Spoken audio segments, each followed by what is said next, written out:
चाललंय का हा फॅशन शो चाललाय?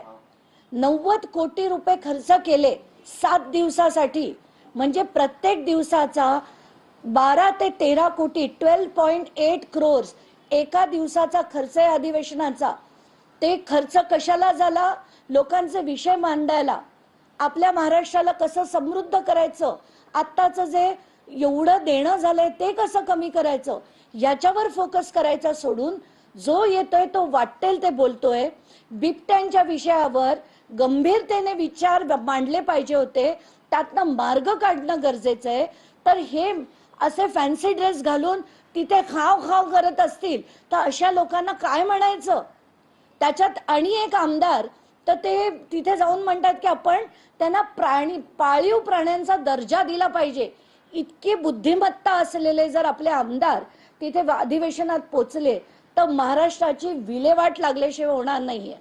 तर मला असं वाटतंय आत्ताच्या घटकेला माझी अपेक्षा होती की विरोधी पक्ष विषय मांडून धरेल, नवीन नवीन विषय मांडेल, मुंडव्या प्रकरणात गदारोळ करेल, पण ते करताना दिसत नाहीये। तर जनतेतर्फे माझी आता मागणी आहे आणि माझ्या 2 मागण्या आहेत। मागणी नंबर 1 की सरकारकडनं श्वेतपत्रिका काढण्यात यावी। 2000 ते 2025 जितक्या सरकारी जमिनी, गायरान जमिनी आरक्षणाच्या, म्हणजे हॉस्पिटलचं आरक्षण, एज्युकेशनल इन्स्टिट्यूटचं आरक्षण किंवा मंदिरांच्या जागा सुद्धा ढापल्या गेल्या आहेत। बारामतीतल्या काही जागा ढापल्या गेल्याचं माझ्याकडे सगळे जे पेपर आलेत, तर आत्ताच्या घटकेला मला असं वाटतंय या सगळ्यांवर श्वेतपत्रिका काढण्याची अत्यंत गरज आहे। सरकारने 2000 ते 2025 ही पूर्ण श्वेतपत्रिका काढावी अशी जनतेतर्फे, जनतेची प्रतिनिधी म्हणून मी मागणी करते। एवढंच नाही तर एक इशारा पत्र हे महसूल विभागाकडनं आणि पोलीस विभागाकडनं काढलं गेलं पाहिजे।